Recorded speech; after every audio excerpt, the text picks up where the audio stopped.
Foolosophy podcast with Marcus Crespo and Dan Venti. And we are on a new series. We covered the fast food restaurants. Yeah, and covered. That was cool. Covered just like the sauces that they carry. Yeah, covered and smothered. But we're going to a new block of topics, and it's I guess a combination of your one of your passions and one of my passions. That's and right. I'm pretty excited about this. So you love what, true crime and things like that? Yep. Okay, and I love murder, and I love pro wrestling. I'm a big pro wrestling fan since in utero. People ask me like, how long? Like, I was in my mom's womb.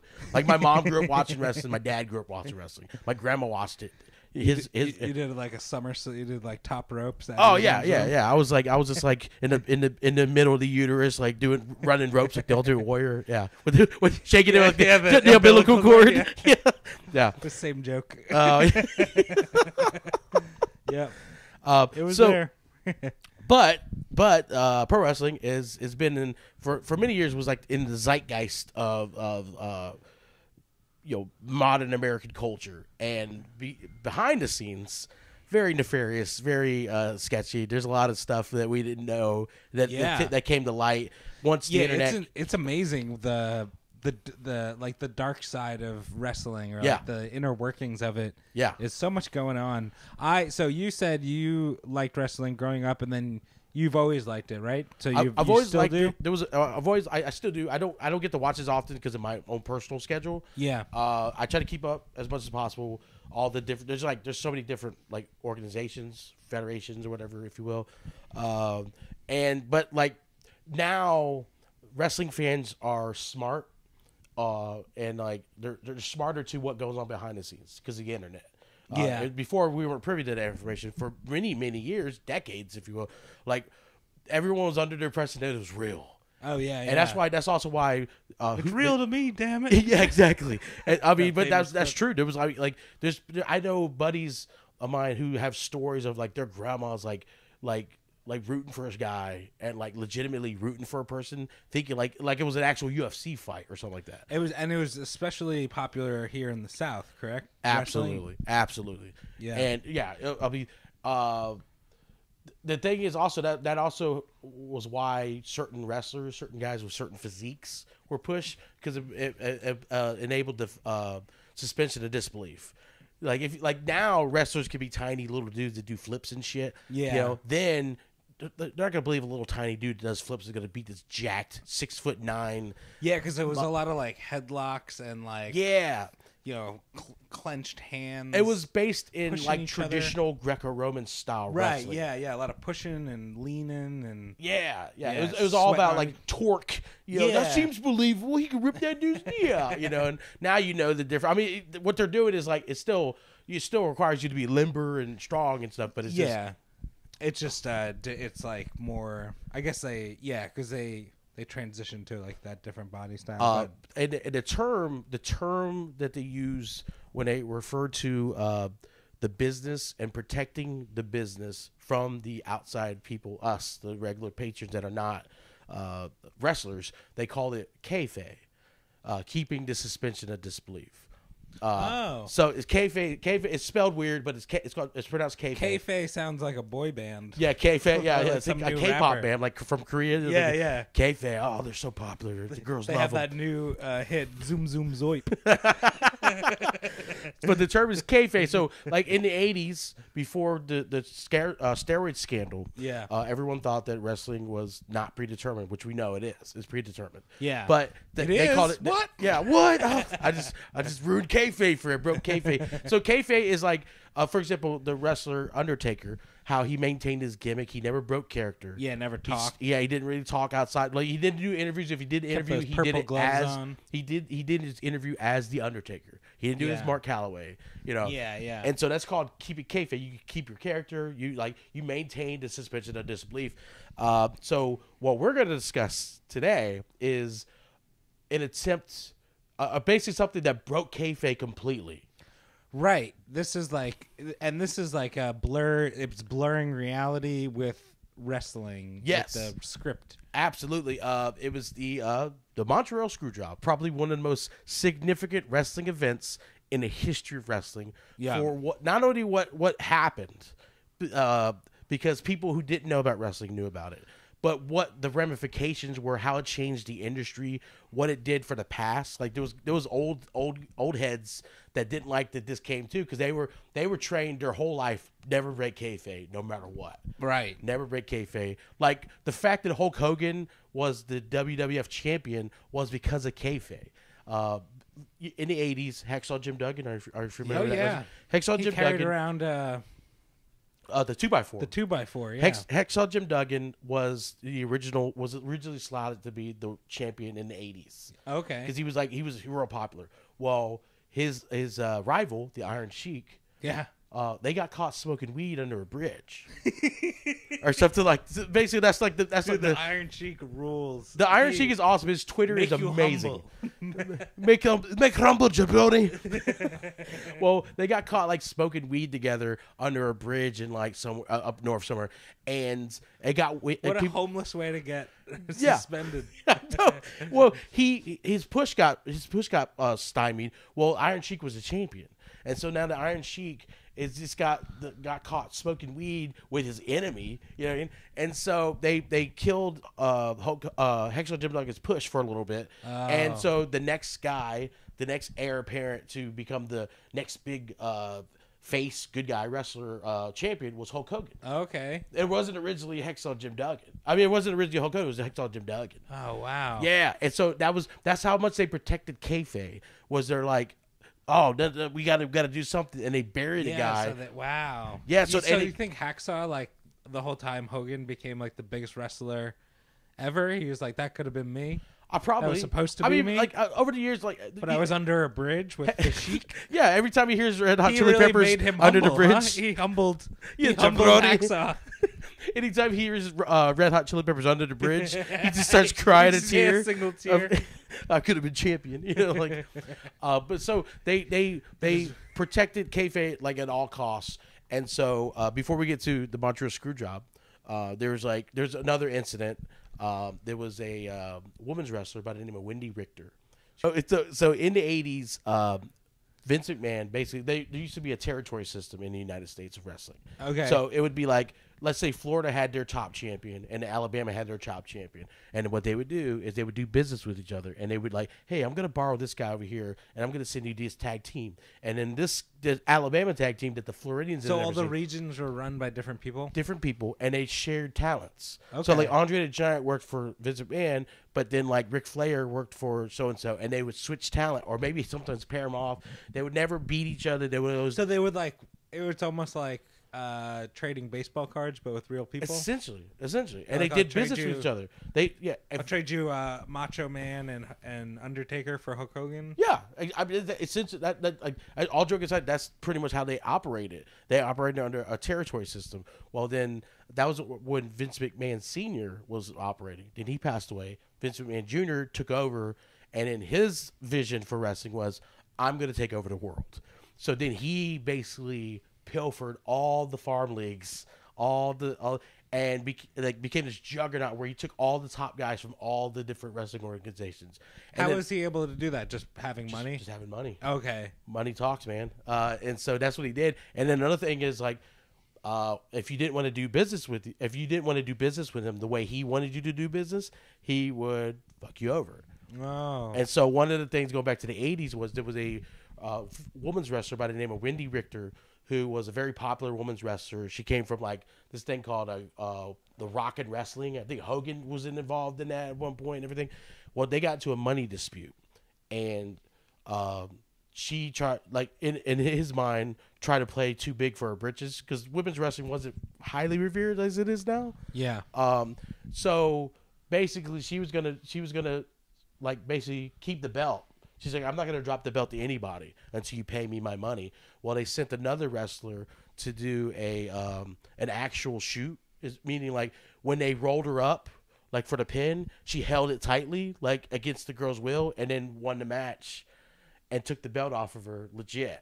Oh. Yeah, so there would, like, the ref was like, and then the ref was instructed to do the 3 count. And sometimes they would do that, like some other things. They would do a fast count. Oh, it's like the mafia. Fucking just dude. Like, yeah, very much like the mafia. Like, if you're not going to cooperate, we'll just just make it happen. And that's exactly what they did. Yeah. And so that was like one of the first. That was like the first real, like I would say widely known, but one of the first like in the modern era, the 80s going into the 90s and 2000s of a screw job. She got fucked. They weren't paying her what she deserved. And she goes, I'm going to keep the title until you pay me. You know, I'm not going to drop it to any of these bitches. And then they sent the Fabulous Moolah in. Who's the Fabulous Moolah? Fabulous Moolah. They sent her in a luchador mask outfit, and she did a stiff 1, 2, 3, and took the belt off of her. Oh man. Yeah, and then that solidified Moolah as like a heel, like a bad guy. Okay. And so that was the start of that. And then there was other wrestlers screwing over Vince. The Ultimate Warrior was known for that. Hogan was known for that, where they went into business for themselves, is what they called it, where like, I'm not dropping the title to nobody. I'm going to keep the belt. Do you pay me more or whatever the case is. Was it always just like ego or? All ego. Yeah. All ego. Also, there wasn't guaranteed contracts like they have now. They didn't have guaranteed contracts. So if you lost your spot, you felt you were going to lose your money. You lose that, yeah. Yeah, so it's like them looking out for themselves legitimately. And so then you flash forward to the mid-90s. At this point now, WCW, the rival organization to WWF, is gaining steam. At this point, they have acquired Macho Man, Hulk Hogan, Ric Flair. They already have Sting. They got their own homegrown guys, and they brought a whole bunch of WWF guys. So one of the start of it was when they brought over the female world champion for WWF. Her name was Medusa, and when she wrestled for WWF, she was Alundra Blaze. So there's a famous incident where she brings over the WWF women's belt and drops it in a trash can on WCW TV. Oh. She drops it and as like a mission statement. So keep that in mind going into plant that seed. Plant that seed. So then flash forward another year. There was 4 wrestlers. There was Shawn Michaels, Razor Ramon, Diesel, Kevin Nash, Razor Ramon with Scott Hall, and Triple H. Okay, so I know all these dudes. All 4 of those guys formed a little backstage. They call them the Clique. Well, Scott Hall and Kevin Nash were going to WCW, and Triple H and Shawn Michaels were staying behind. Well, they had a match where it was like Scott Hall and I think like Shawn Michaels versus Kevin Nash and like Triple H, and they were like, they're supposed to be all rivals. And then at the end of the match, because they knew that was the last match they were going to have together in WWF, they all hugged. It was at Madison Square Garden, and they called that the curtain call. And it was the first semblance of people breaking kayfabe. So what happened was Scott Hall and Kevin Nash went to WCW. They went unpunished. Shawn Michaels was the world champion for WWF. He went unpunished. Triple H took the brunt of it. So they buried Triple H. He got put in all these squash matches where he's getting beaten 30 seconds, all this stuff like that. So, but it was... What year was this? So when 96. Oh, okay. The year before the Montreal Screwjob. Okay. So 95, the women's belt gets dropped in a trash can on TV. Then the next year, the curtain call, it went around. Like everyone found out about this, and so that's playing into Vince's head about like people not doing what they're supposed to be doing on screen or in the ring. Yeah. So flash forward going against the family. Yeah. So flash forward to 97. At this point, Bret Hart and Shawn Michaels have legitimate beef, like on screen and off screen. Like they're both egotistical. Some would say Shawn more so than Bret, but if you heard stories about Bret Hart, he's very sure of himself. So they would get into fights and battles and stuff. So at this point, I think Bret was asking for more money. Because now he's seen all these guys jump ship and their contracts are unbelievable. What they were paying the WCW guys was unbelievable, like $1 million contract, like NFL style contracts to be a pro wrestler. Oh wow, that type of thing. And so at this point, Bret had been wrestling since 1984 for the WWF, like consistently.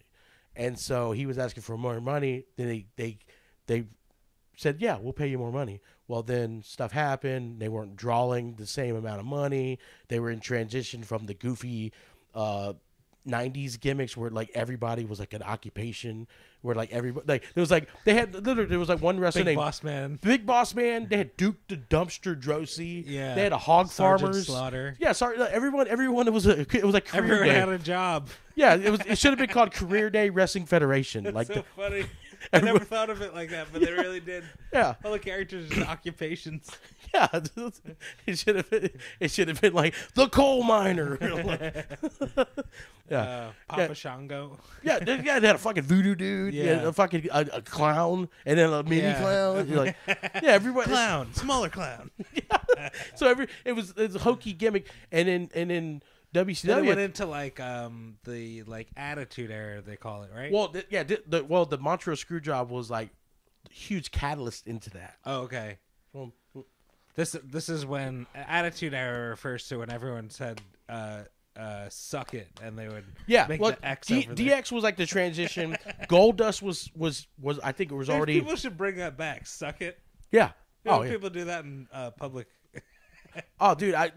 There's a. They used to in the 90s. I don't know if you saw the. Were you there when the guys that do the Daytona show, their intro, they do the DX, they do the suck it. I don't. Yeah, their intro is like the suck it. Oh, yeah. that's great. But so they're like great guys.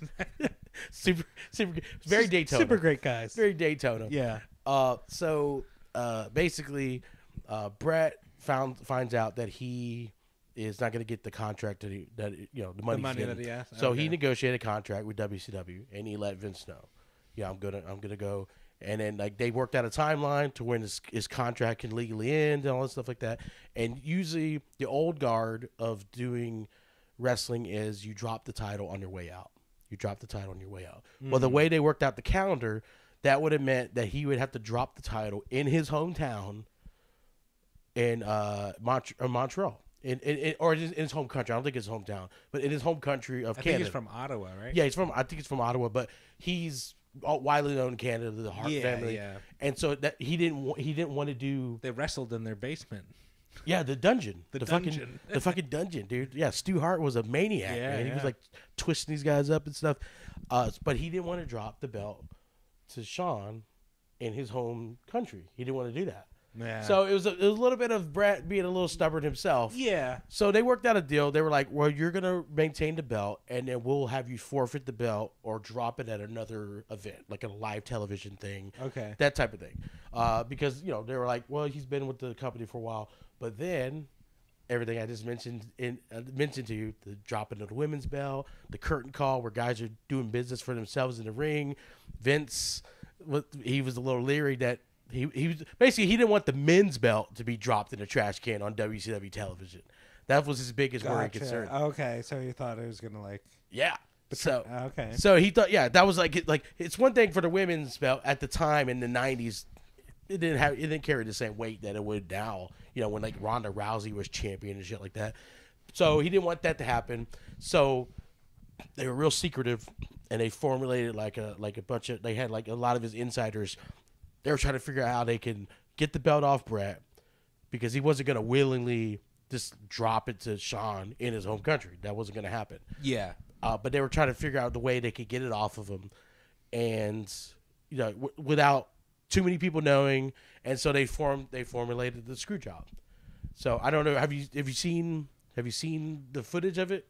Yes, I watched the match, and then I watched like it was like Wrestling in the Shadows or something. It was like a Bret Hart documentary. Yeah. Oh, that's the weird thing too was when they the night of that match they just had a documentary crew that they were following WWF for a while, for a couple months, and so they just happened to be there that night to catch that. God, it's like that French crew on 9/11. Oh, do you know what I'm talking about? No. On 9/11, there was a French documentary crew making a documentary about New York City Fire Department, not about 9/11. They didn't know that was going to happen. They just happened to be there, and 9/11 happened. They're filming, the department. And they're like, "Oh, we'll go with you on the ride along," and they filmed 9/11 happening, and they went like in the building. And they got this insane footage, and they got like, it's a wild documentary. I don't know what it's called or anything, but it's I have to check that shit out. I never heard about that. The footage is some of the it's insane. That was a dark turn. It just reminded me because they just happened to be there. It's like it's weird when that stuff happens like that. No. But I do remember because I was watching Wrestling in the Shadows.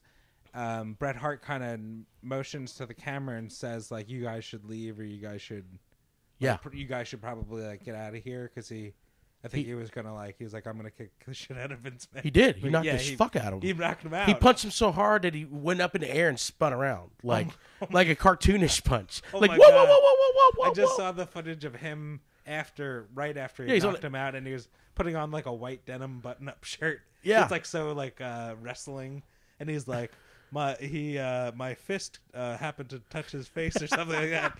And he was like, and he went out like a light, and they're like, "You knocked out Vince McMahon?" Yeah. And he was like, "I had to," or something like that. Yeah, it's awesome. His hat's backwards. Yeah, apparently he one punch manned him. Right out of his he hit him so hard he sprained his ankle and got a concussion or something like that. Oh my god! I didn't know Hitman was an actual hitman. Let's back up. So before 9/11 and before back up to the screw job the night of the people were formulating a plan. So it was Vince McMahon and a couple other insiders, like Vince McMahon, circle. Vince McMahon, Gerald Briscoe, Pat Patterson, Sergeant Slaughter. They were basically producers and co-writers. I think Pat Patterson created the Royal Rumble. He's the guy that created the Royal Rumble event. Is he the guy? Wasn't there one guy that was like a superstar of writing? He wrote most of the. Yeah, those guys. Those guys. Those guys. Okay. Yeah, they were the co-creators of a lot of things. They were also Vince's good buddies and stuff like that. And so and then also Sergeant Slaughter was one of the guys. Sergeant Slaughter behind the scenes. Sergeant Slaughter was I guess the term would be a company man. Oh, yeah. He whatever was good for WWE, not good for business, but was good for. He was a very very kind of he'd be a narc. He'd be a super narc. And then then they got I think Triple H was involved. He was involved in some way. He knew about it. And most of the other people were out of the loop. They kept everyone out of the loop because they didn't want to get back to Bret. So and Shawn was in on it, but he played it almost to for a decade. He played it like he didn't know anything about it. I had no clue. I don't know if you saw that documentary. Yeah, because he said, "Shawn, did you know anything about this?" I swear to God, I did not know. He's like, I just grabbed my belt and ran back here, man. I didn't want anything to do with that. Yeah. He talks like he looks like. Yeah. I don't know anything much about Shawn Michaels except he kicked someone through a barbershop window. Oh yeah, the when the Rockers broke up. The Rocket, Marty Jannetty? Yes. Yeah. Yes. See, I know a bit. I got a little hell yeah, dude. Yeah, wrestling memory. Fuck it. It's that was his heel turn from that's when he became the sexy boy. Sexy. Oh yeah. That was the start of that whole gimmick. But yeah, Shawn Michaels played it like he didn't know, but it was found out later that he knew. The ref played it like he didn't know, but he was informed right before it happened. And Vince McMahon. Okay, so they plan this out, and then they go. That's the main event, correct? That's the main event of the Survivor Series 1997. I think it was November 19th, 1997. Okay. And so that was the main event. It was a huge, big focal point because a lot of people already caught wind that Bret was going to WCW. Oh, okay. He was the champion going into that match. So they were like, what's going to happen? No one had any clue except 6 people. Vince, Shawn, Pat Patterson, Gerald Briscoe, Sergeant Slaughter, and Earl Hebner. 7 if you count Triple H. Mm-hmm. So Earl Hebner was the ref for that night. So the other side ref, they always have a side ref in case something legitimately happens to the main one. Also to help if someone actually has a medical emergency outside, they could do the little signal. They have an X that they throw up. Oh yeah. Yeah. So his name was Mike Chioda. So he wasn't even aware of what was going on. So what? He wasn't either? No. Oh. Those 7 people I mentioned, that's it. That's it. Okay. That is it. So Jim Ross and Jerry Lawler, who were the announce team, they didn't know. Oh. No one else knew. Wow. Yeah, so and the reason why I say that is if you watch the clip, you hear Jim Ross go, "I don't know what's going on." He doesn't know because he legitimately does not know what's going on. Is there anyone better than Jim Ross? He announces for AEW here in Jacksonville. Oh, he does? He's on the announce team for that. Oh, wow. So yeah, I've got to see him all last summer. It was amazing. Great, I've seen him when he announced for what a great he's like perfect announcer for wrestling. He's like perfect wrestling announcer, you know? Yeah, he's like over the top. He says crazy ass shit. You know, my God, somebody stop the damn match. You know, like that whole thing. You know, he's gonna kill him. Yo, he's got kids. He's got kids. You know, and so they go into the match. It's going back and forth. And before the match, Shawn Michaels. Now there were certain aspects into the match that they agreed on. Like Shawn Michaels took the Canadian flag and rubbed it on his crotch and was humping it and stuff to draw heat from the Canadian crowd. You know? Yeah. And so the atmosphere was magnetic. It was just heat, so much heat in there. Yeah. And so they had this match, and so the original plan was to have Shawn Michaels get put in a sharpshooter by Bret Hart.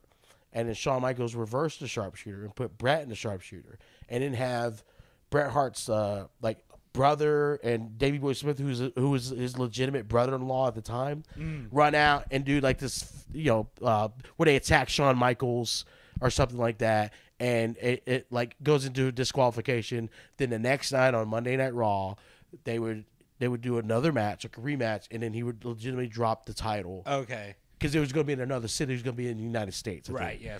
So that was going to be the original working plan. But it just didn't sit right with Vince or something like that. And worried about that trash can. He was worried about that trash can because he thought maybe that goddamn Wendy Williams. What was her name? Wendy Richter. Wendy Richter. Oh no, and then Medusa was Medusa. Alondra Blaze was the one that dropped the. Okay, yeah. But Wendy Richter too. Medusa. Yeah, all those. Yeah, women. I'm just kidding. Canceled.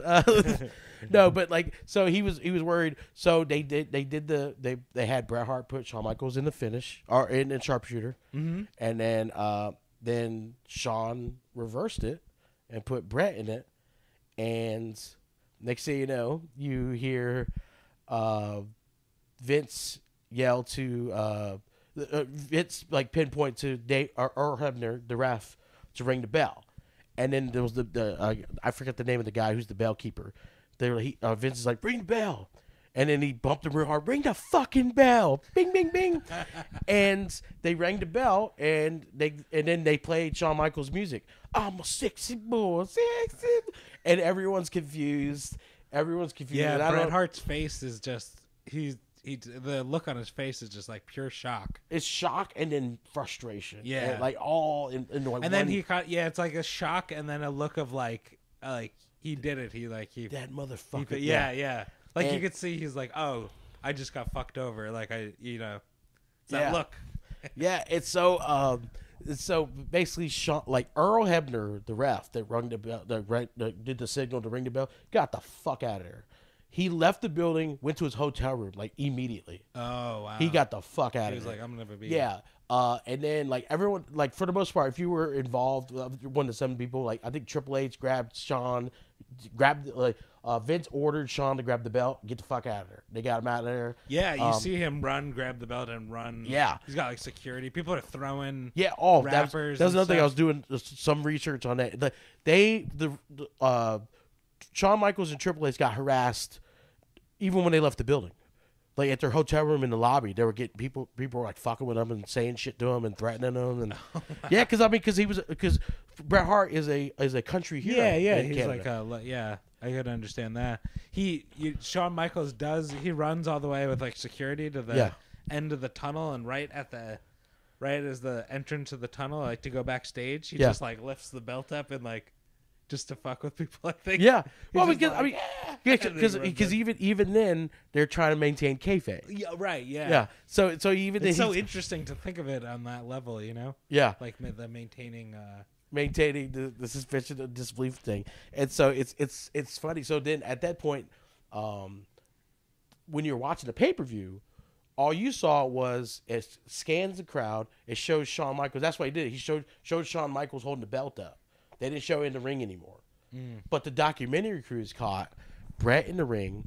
He's doing this WCW in the ring, like evoking the crowd's reaction. Then at one, he's telling people, "I love you." Tracing out WCW with his fingers. Yep, and then he hawked the loogie on Vince. Yeah, he's spitting Vince's face. Big fat loogie, just got it right on his face. Yeah, you see it like hanging off the side of his. Oh face. yeah, it looked like a cum shot. It was it looked like he got Peter Norfed.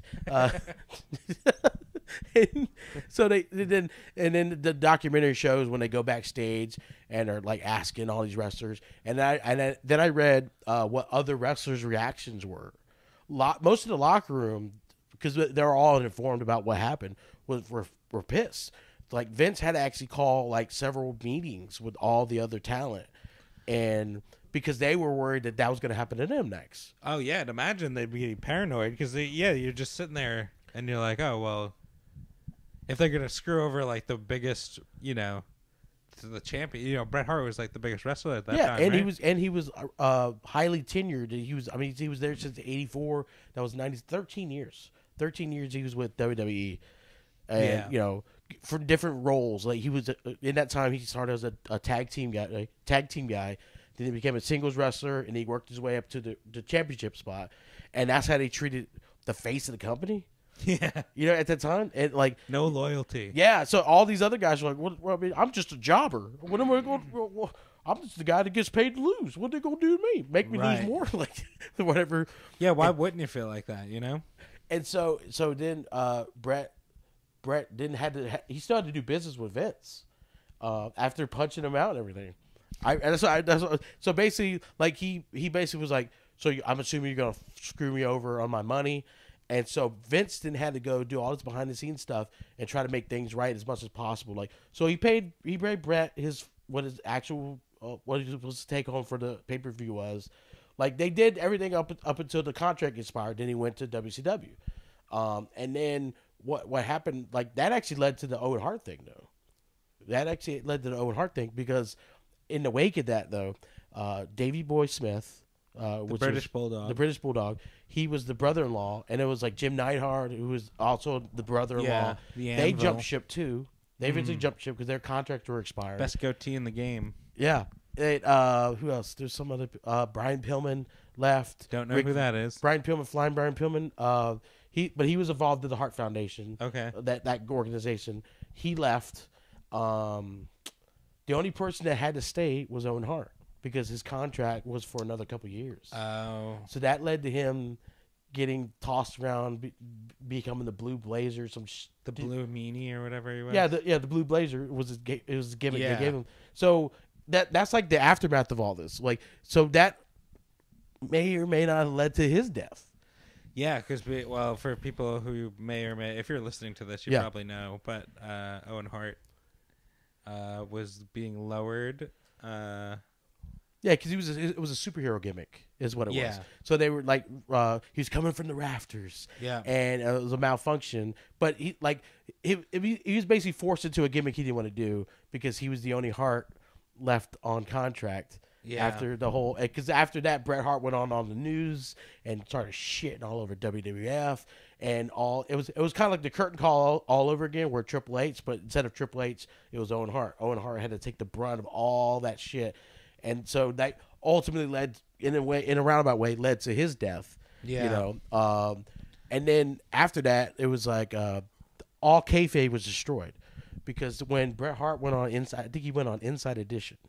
He went on Inside Edition and told news reporters, legitimate news reporters, about how he got fucked from the predetermined result of the match. So basically, he just destroyed all of kayfabe. All of kayfabe was done. Like they kind of did it a little bit during the steroid scandal in the early '90s. Yeah. Where they were like, we had a. I think they didn't make Hulk Hogan champion anymore because they didn't want to make him the face of WWF because of the steroids. Yeah. So they admitted to like making him lose the belt, and that was in some part, like, at the time the internet wasn't around, but now you got Bret Hart on Inside Edition during the height of the internet, the early start of the internet age, admitting to getting fucked of the predetermined result. And so kayfabe was raped at that point. So it's like all out the window. Like everything's, completely all out the window. And that's what led to the Vince McMahon, Mr. McMahon character, because he was like, I determine who wins or loses. Remember that. Like that type of thing. Yeah, so he became like over the top bad guy, Vince McMahon. And he became like a wrestler himself, sort of, right? He became like this really mean character, and he was jacked. He was and then also that transitioned into the aspects of the Attitude Era were already present. They had DX, they had Goldust, who was like a drag queen character. Yeah. There was a basis of reality is no longer like dumpster guys and shit like that. It was because it almost went right back to the 80s where like they know that we're predetermined in this match, so we're gonna make the matches look really realistic. Like there was like unbelievable chair shots, like head shots and shit, and so it was like the focal point of the wrestling matches after that for a while became really like violent. Right, yeah, really violent, real over the top. Because then it's like it was almost like the wrestlers cartoonish violence, like but they were like, well, you think it's because it's predetermined that it's not real? We're gonna fucking show you that I'm gonna put this baseball bat through this guy's rib cage or whatever. Yeah, and so that was like that was the transition. That's when Stone Cold came up, right? Yes, like Stone Cold was already emerging through that time frame, and then Stone Cold was becoming a star right as the Screwjob happened. So literally the next year, that following WrestleMania, is when Shawn Michaels dropped the title to Stone Cold.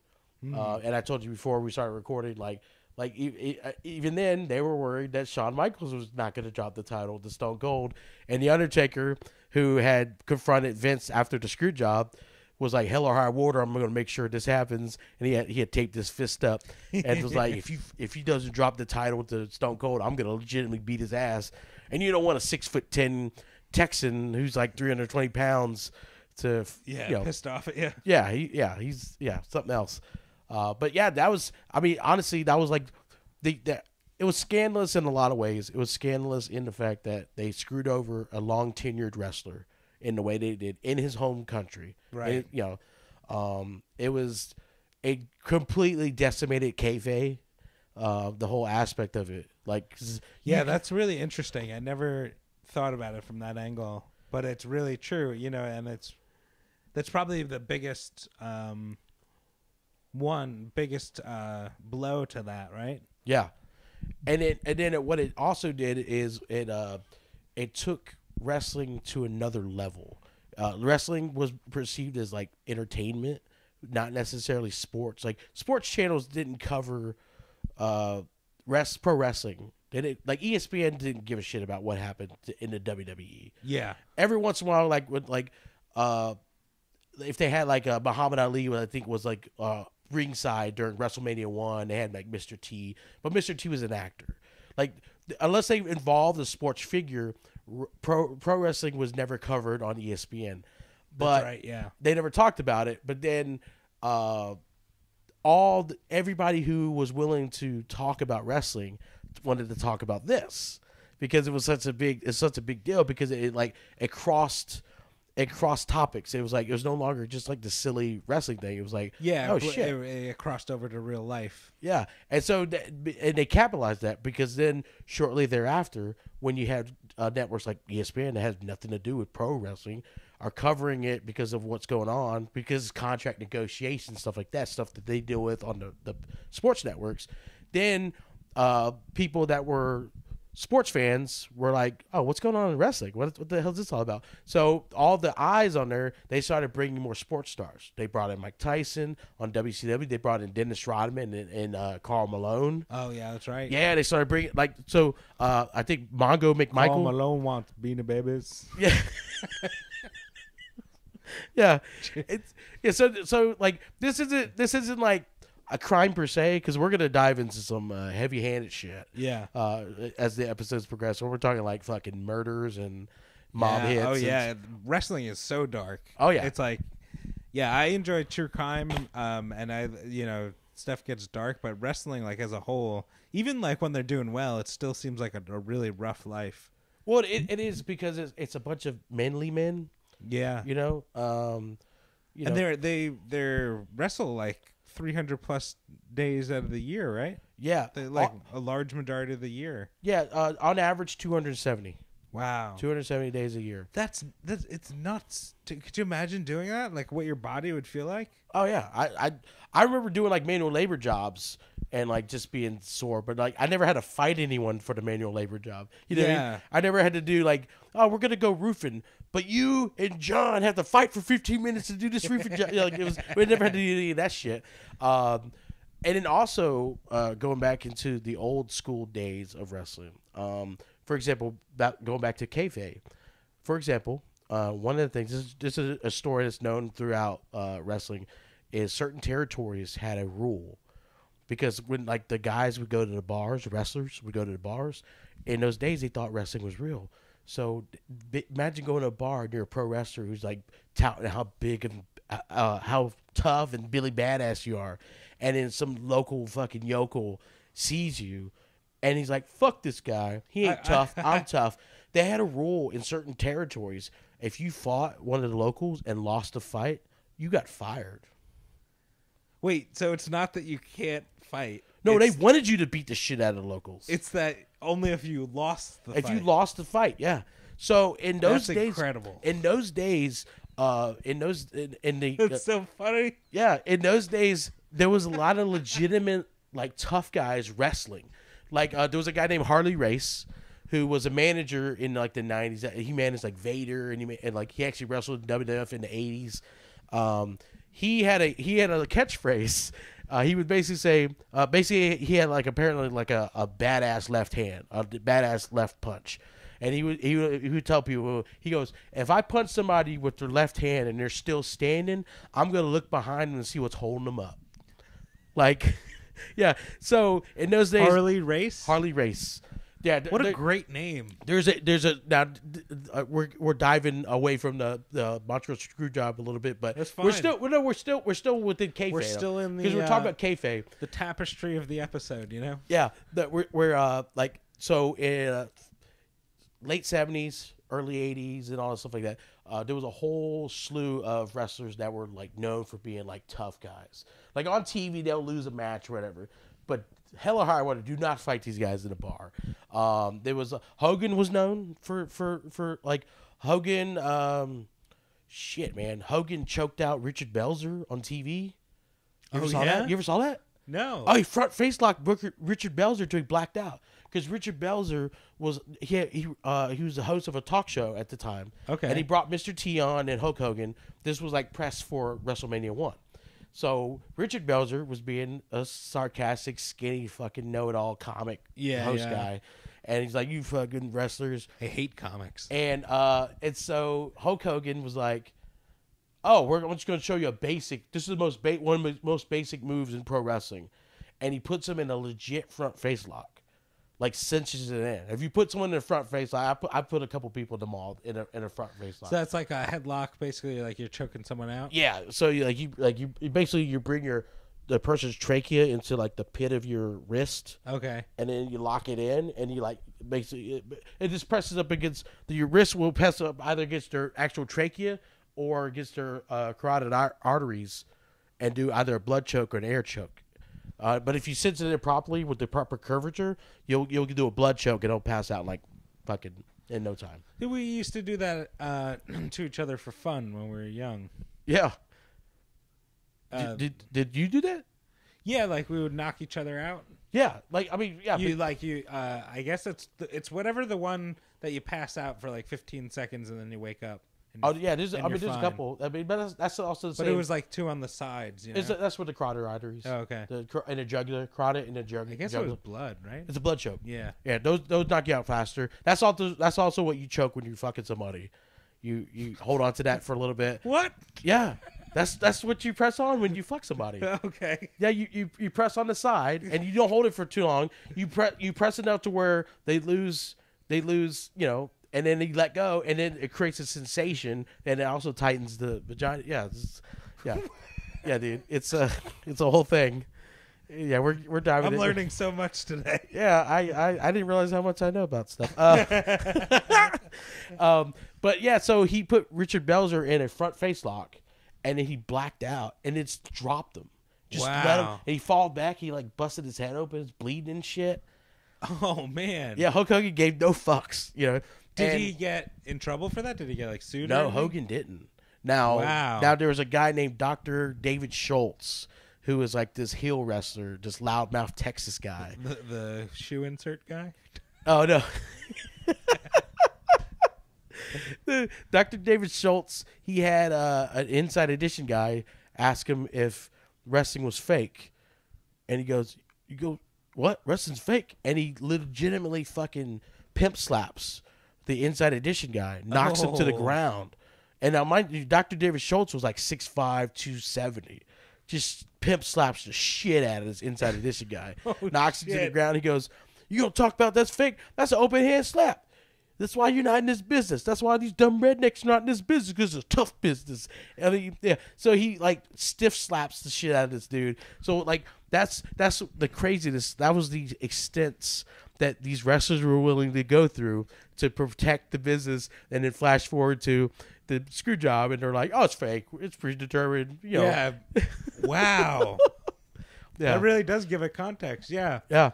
I mean, there's crazy stories. Like Andre the Giant was known for being a badass. Andre, like you didn't want to fuck with Andre.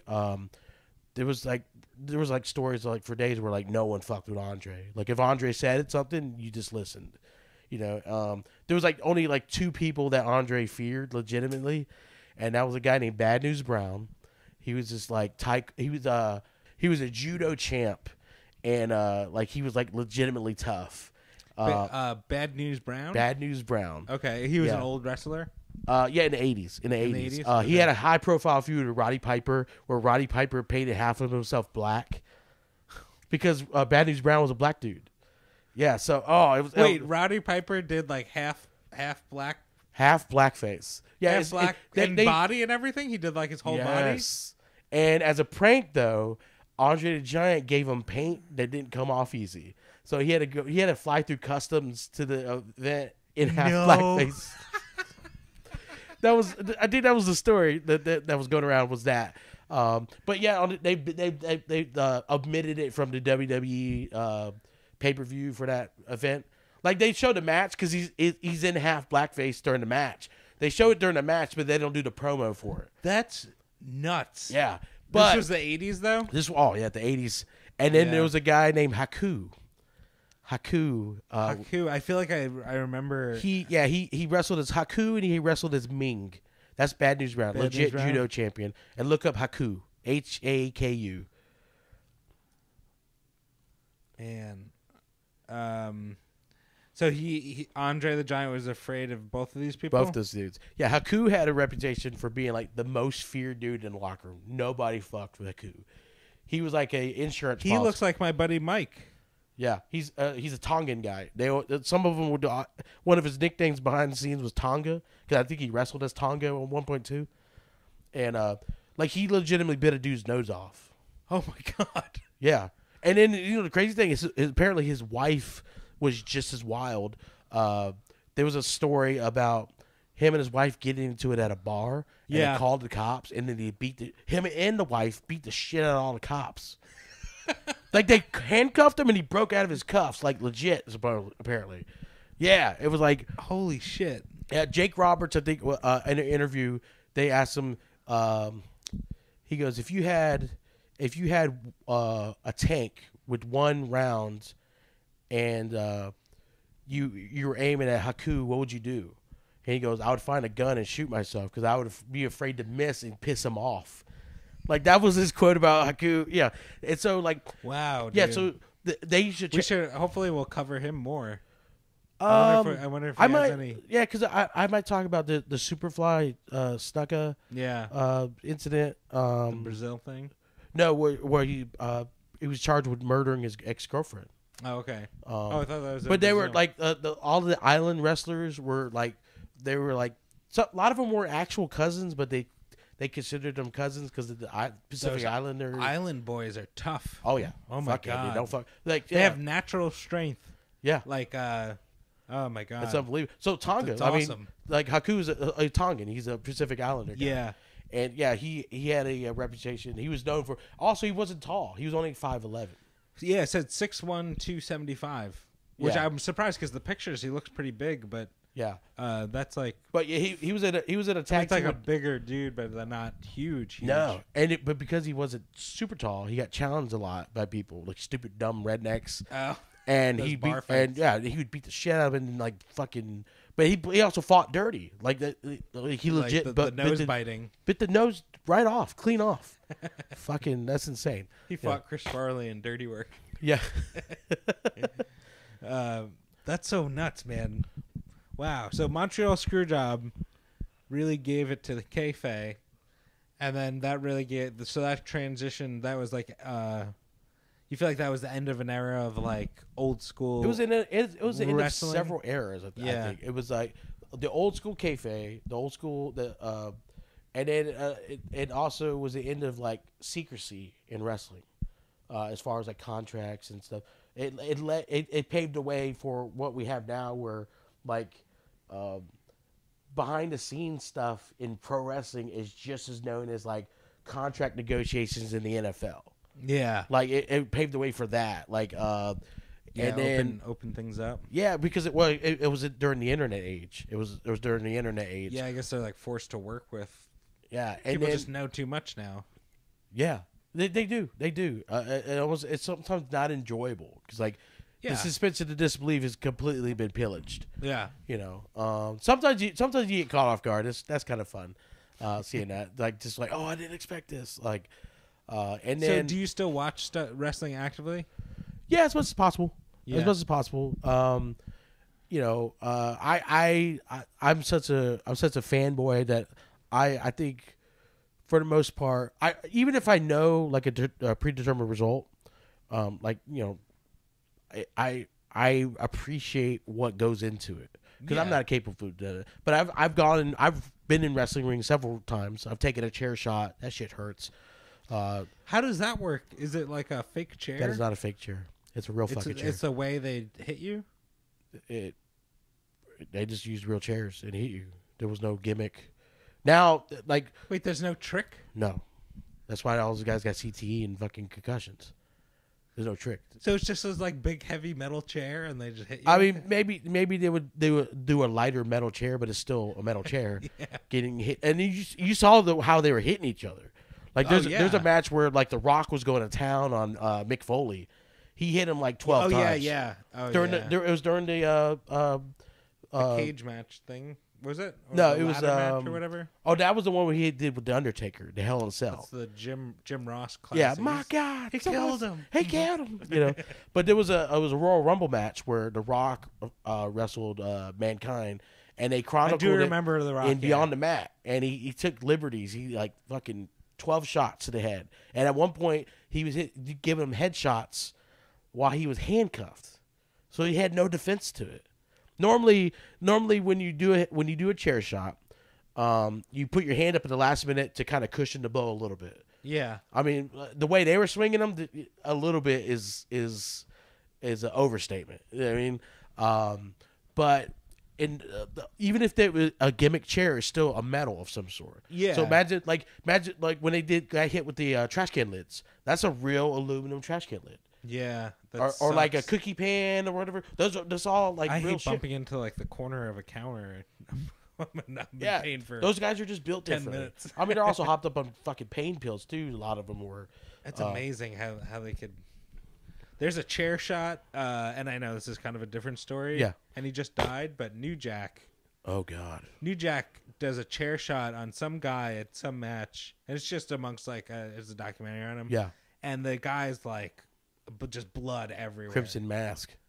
It's just it's like dude, someone just took a bucket of New Jack. I don't know if we're gonna do an episode specifically on New Jack, but New Jack maybe ECW altogether. Or? Possibly, yeah.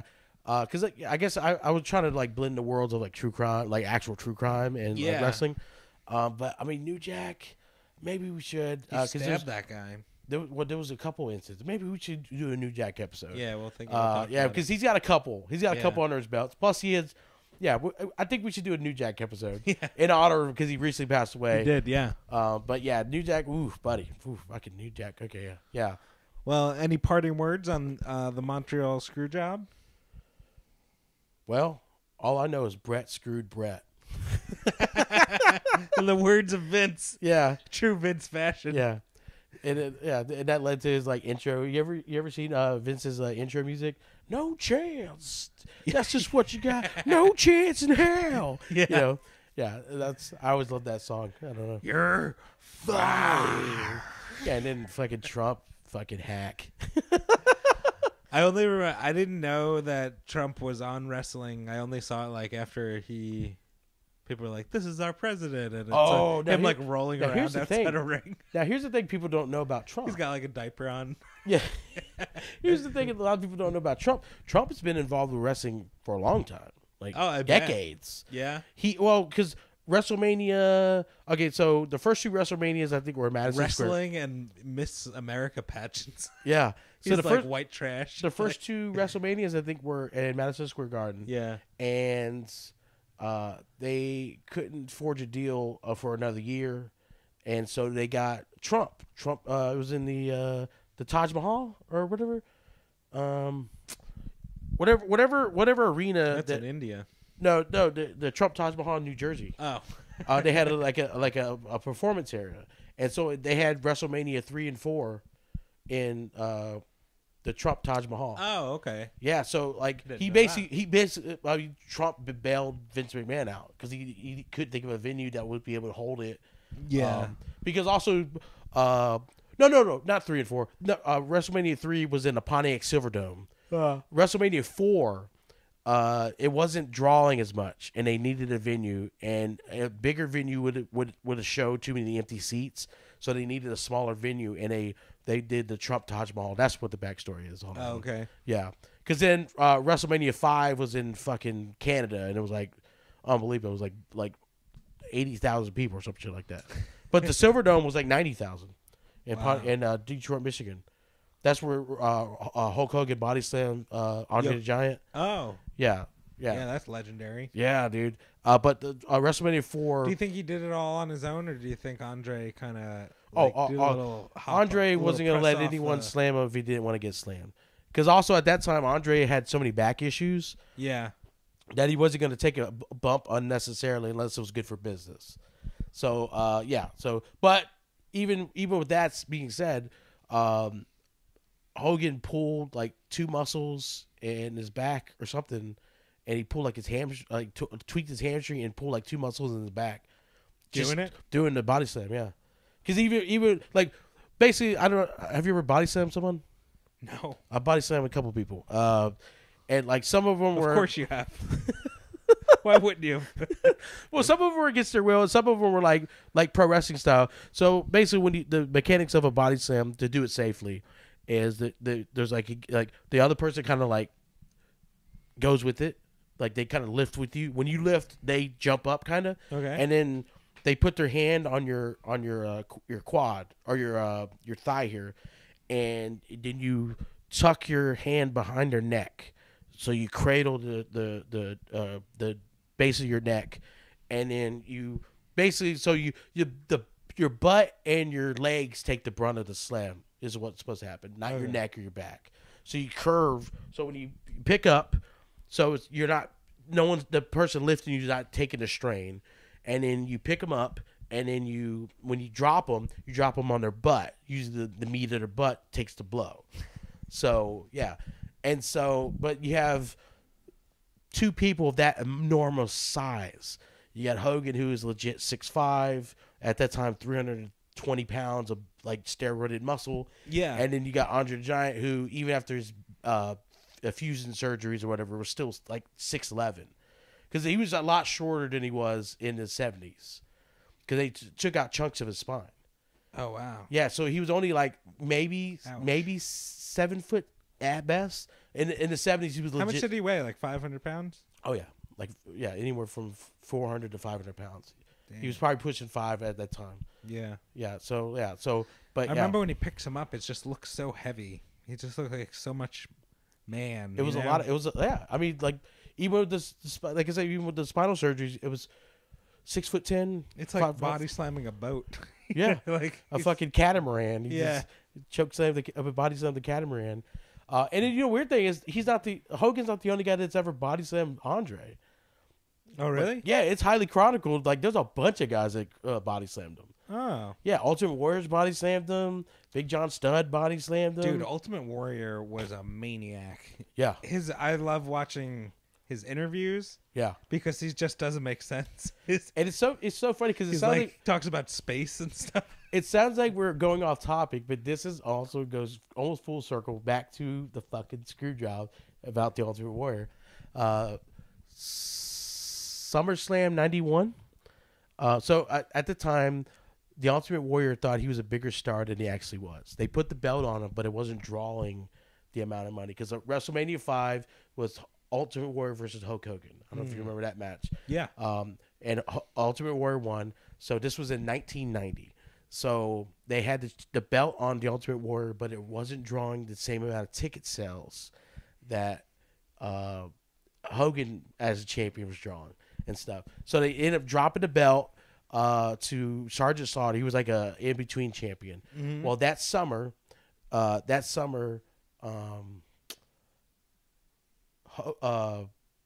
following summer, they did the business with Hulk Hogan and Ultimate Warrior. They had to pair Hogan with the Ultimate Warrior because the Ultimate Warrior wasn't drawing and stuff like that. They did this like co-main event thing or whatever. So the following year, they had this big match with the Ultimate Warrior. They were boasting him his return because he came back from like an injury or something like that. Yeah, and he wanted more money, and I think he had the belt. He had the belt on him, and he wanted more money, and like basically he was gonna say he was gonna no call. He was gonna like no call, no show. The main event of SummerSlam. Gonna Axl Rose him. Yeah, and they gave him more money. They finished the match, and then they did this angle where he got like attacked on another show, and he dropped the belt, and then they fired him. Oh, so all those things I told you about, the dropping of the woman's belt, the Wendy Richter thing in the 90s, and then also all these other guys like the Ultimate Warrior, this big star going into business for himself, trying to fuck over Vince. And so, like, on one hand, Vince fucked over Bret Hart, but on the other hand, you almost kind of understand. Yeah, because he's like, I gotta keep this under control. Yeah, because he's like the a mob boss. Yeah, well, he's the boss. It's like, so when you lose control, when you let the inmates run the asylum, you can't have that. No bueno. So and then he leaned into it because if you want to consider me a bad guy, I'll be the bad guy. Yeah. And then so man, that's amazing. The weird psychology and backstory and mob runnery of the fucking pro wrestling world. And we'll get into mob aspects of the pro wrestling. I think I won't talk about the Dino Bravo thing. Okay. Yeah. So yeah, I'm just like talking out loud, but like So I was just trying to think about like the 10. Like we got one now, and I was thinking about going into like which ones you go because like I really want to get into the true crime aspect because this is more of a scandal. It kind of it's the tie that binds all these other stories. I think to some extent, but I want to get into like the meat and potatoes of like I'm talking about like murders and shit, Yeah, and there's actually quite a bit of that, unfortunately. And if you out there, any of you fools know of any you want us to talk about, leave a comment. Yeah, drop a comment. Also like and subscribe. That'd be fantastic. And I know some of you guys are listening. Some of the other comics because you guys mentioned listening. So yeah, if you know anything, if you're a pro wrestling fan, know a story that you want us to cover. Especially since I'm a nerd and I know a lot of insight, I'll drop a lot of side stories. So much about this. So that was the Montreal Screwjob. This has been Foolosophy with Marcus Crespo and Dan Venti. Hell yeah, man! And also, it's always cool to be foolish. Always. Bye, fools.